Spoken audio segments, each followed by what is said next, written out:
Hi hello all welcome to smiley stories. అదే సారా, నీకు బావని పెళ్లి చేసుకోవటం ఇష్టం లేదా? దానికి సారా ఇలా అంటుంది. లేదు సిరి, నాకు అత్తయ్య నీకు అత్తయ్యకు మధ్య జరిగిందంతా చెప్పింది. అయినా నేను ఒక అమ్మాయిని కదా, నీ గురించి నేను అర్థం చేసుకోగలను.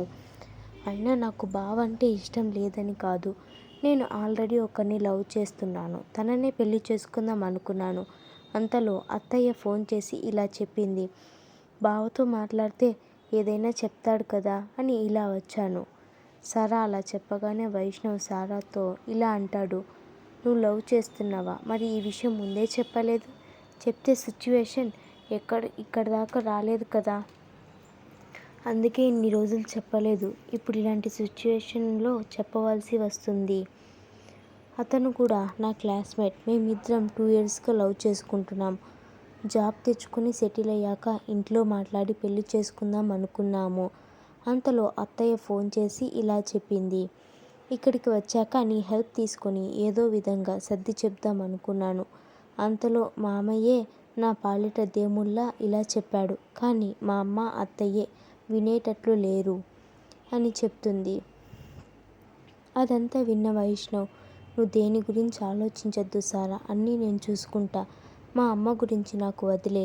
మా అమ్మకు అర్థమయ్యేటట్టు నేను చెప్తా అని చెప్తాడు. దానికి సారా సరే బావా అని చెప్తుంది. తర్వాత సిరితో ఇలా అంటుంది. ఏం సిరి, ఇప్పుడు కూడా నా మీద నీ కోపమేనా? వచ్చినప్పటి నుంచి నేను చూస్తూనే ఉన్నా, నా వైపు కోపంగానే చూస్తున్నావు. అయ్యో సారా, నేను నీకు సారీ చెప్పాలి. ఎక్కడ నువ్వు బావని పెళ్లి చేసుకుంటావేమో అలా ఉన్నాను. నాకు తెలియదు కదా నీ గురించి. ఐఎమ్ రియల్లీ సారీ, నీ గురించి తప్పుగా అనుకున్నందుకు అని చెప్తుంది. దానికి సారా, ఇట్స్ ఓకే సిరి, ఒక్కొక్కసారి మనం పొరపాట్లు పడతాము, అందులో తప్పేం లేదు కదా. నా గురించి తెలియదు కాబట్టి అలా అన్నావు. It's okay, let's friends. తప్పకుండా సారా, ఈ రోజు నుంచి మన ఇద్దరం ఫ్రెండ్స్. అదంతా చూసిన వైష్ణవ్, అమ్మయ్య, మీ ఇద్దరు ఇంకా ఎక్కడ జుట్టు పట్టుకొని కొట్టుకుంటారో అనుకున్నాను. అలాంటిదేమీ లేకుండా హ్యాపీగా కలిసిపోయారు అని చెప్తాడు.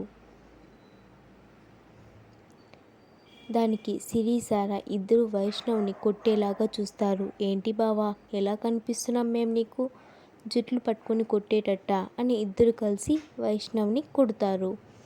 అలా వాళ్ళు ముగ్గురు మేడ మీద కూర్చొని సరదాగా మాట్లాడుకుంటూ ఉంటారు. సారా సిరి తన చిన్నప్పటి విషయాలు ఒకరితో ఒకరు పంచుకుంటారు. సిరి వైష్ణవ్ని ఎప్పటి నుంచి ఇష్టపడుతుంది అన్నీ సారాతో పంచుకుంటుంది.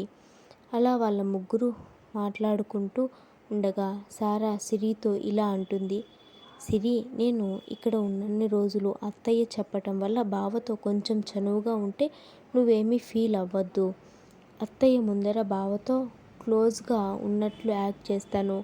అప్పుడే అత్తయ్య నన్ను నమ్ముతుంది. తర్వాత ఏం ప్లాన్ చేస్తుందని నాకు చెప్తుంది. అప్పుడు ముందుగానే నేను మీకు చెప్తాను. తర్వాత మీ ఇద్దరికీ ఎలా స్టెప్ తీసుకోవాలో ఆలోచించండి అని చెప్తుంది. దానికి సిరి వైష్ణవ్ ఇద్దరు సరే అని చెప్తారు. వాళ్ళ అమ్మ ముందర వాళ్ళిద్దరూ ఎలా ఉండాలి అని మాట్లాడుకుంటారు. తరువాత సారా తను లవ్ చేస్తున్న అతను గురించి అన్నీ వాళ్ళతో ఇద్దరితో చెప్తుంది. వాళ్ళిద్దరూ ఎలా కలిశారు, ఎలా ప్రపోజ్ చేసుకున్నారు అన్నీ వాళ్ళిద్దరితో చెప్తుంది. అలాగే తన ఫోటో కూడా వాళ్ళిద్దరికీ చూపిస్తుంది. అలా ముగ్గురు కొంత సమయం మేడ మీద గడిపి తర్వాత ఎవరి రూమ్కి వాళ్ళు వెళ్ళిపోతారు. ఉదయం సిరి నిద్ర లేచి ఫ్రెష్ అయి బయటకు వచ్చేసరికి అందరూ టిఫిన్ చేయడానికి డైనింగ్ టేబుల్ దగ్గర ఉంటారు. సిరి కూడా వెళ్ళి వాళ్ళతో పాటు కూర్చుంటుంది. కాలేజ్ టైం అవ్వటంతో సైలెంట్గా కూర్చొని టిఫిన్ చేస్తూ ఉంటుంది. భాస్కర్ గారు మాట్లాడుతూ ఉంటే వాటికి సమాధానం ఇస్తూ ఉంటుంది. మన సారా వాళ్ళ అత్తయ్య చెప్పినట్టు వాళ్ళ బావని కాకా పట్టే పనిలో ఉంటుంది. వైష్ణవ్ టిఫిన్ చేస్తుంటే అది పెట్టుకో బావా, ఇది పెట్టుకో బావా అని టిఫిన్ పెడుతూ ఉంటుంది. సిరి అదంతా చూస్తూ ఉన్నా సైలెంట్గా టిఫిన్ చేస్తూ ఉంటుంది. కమల మాత్రం సారా వైష్ణవ్తో అలా మాట్లాడుతూ ఉంటే తను అనుకునింది జరిగేటట్టు ఉంది అని అనుకుంటుంది. కానీ తనకు తెలియని విషయం ఏమిటంటే సారా వాళ్ళ ముందర అలా యాక్ట్ చేస్తూ క్లోజ్గా ఉన్నట్టు నటిస్తుందని. సిరి వైష్ణవ్ ఇద్దరు టిఫిన్ తిని కాలేజ్కి బయలుదేరుతారు. వైష్ణవ్ కాలేజ్కి బయలుదేరగానే కమల వైష్ణవ్తో ఇలా అంటుంది. అదేంటి నాన్న ఈరోజు ఇంట్లో ఉండొచ్చు కదా, అత్తయ్య వాళ్ళు ఉన్నారు కదా, ఈరోజు ఉండి సారాని ఎక్కడన్నా షాపింగ్కి తీసుకొని వెళ్ళొచ్చు కదా, వాళ్ళు ఎప్పుడో ఒకసారి వస్తారు, వచ్చినప్పుడు వాళ్ళకు కొంచెం టైం ఇవ్వాలి కదా అని అంటుంది. దానికి వైష్ణవ్, లేదమ్మా ఈరోజు నాకు కుదరదు, ఈరోజు నాకు ల్యాబ్ ఉంది, మీరు ఉన్నారు కదా, మీరందరూ కలిసి షాపింగ్కి వెళ్ళండి అని చెప్పేసి బయటకు వెళ్ళిపోతాడు. వైష్ణవ్ వెళ్ళగానే సిరి కూడా అతని వెనకాలే వెళ్తూ ఉంటుంది. అప్పుడే వాళ్ళ అత్త సిరి ఎదురుగా వచ్చి నిలబడుతుంది. దాంతో సిరి కమలని ఏంటి అత్తయ్య అని అడుగుతుంది. దానికి కమల, చూసావు కదా నా కోడలితో నా కొడుకు ఎంత బాగున్నాడో, వాడికి ఎంత బాగా దగ్గరుండి టిఫిన్ వడ్డించింది చూసావా, అందుకే నేను సారాని నా కోడలుగా చేసుకోవాలనుకున్నాను. అయినా ఇందాక నువ్వే చూసావు కదా వాళ్ళిద్దరూ ఎంత చనువుగా ఉన్నారని, ఇప్పటికైనా నీ మనసు మార్చుకుంటే నీకే మంచిది అని చెప్తుంది.